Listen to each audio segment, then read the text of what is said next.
Hi everyone, I'm Caitlin Dietrich reporting here from Florida Space Coast in front of New Glenn's rocket factory and growing campus. Let's go. Scott, thank you for having us today. Tell us a little bit about the New Glenn rocket factory. The campus here in Florida is about 1 million square feet. We currently have over 550 people on site, and we've been growing significantly. We've just entered the high bay, the centerpiece of the factory. Raw stock aluminum comes in one end of the factory to our south, and a rocket moves out to the north. Take a look at this thing.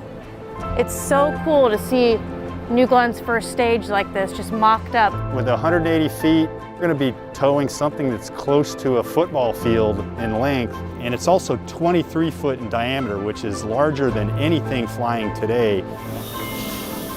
You just showed us outside some of the flight-like parts of the first stage.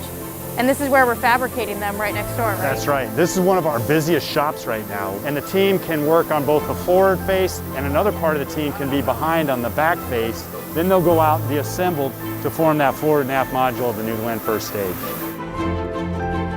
You know, these mills that we make these parts on, we're doing things on a scale that has not been done before. It looks like we have a lot of hardware here on the floor. Yeah, I love this part of the factory. I mean, we're building domes, we're building barrels, and now we're ready to move into the flight hardware production stage. We're inside the dome. So imagine we're at the top of the stage 2 tank. Below us is a full first stage and second stage New Glenn rocket, over 200 feet.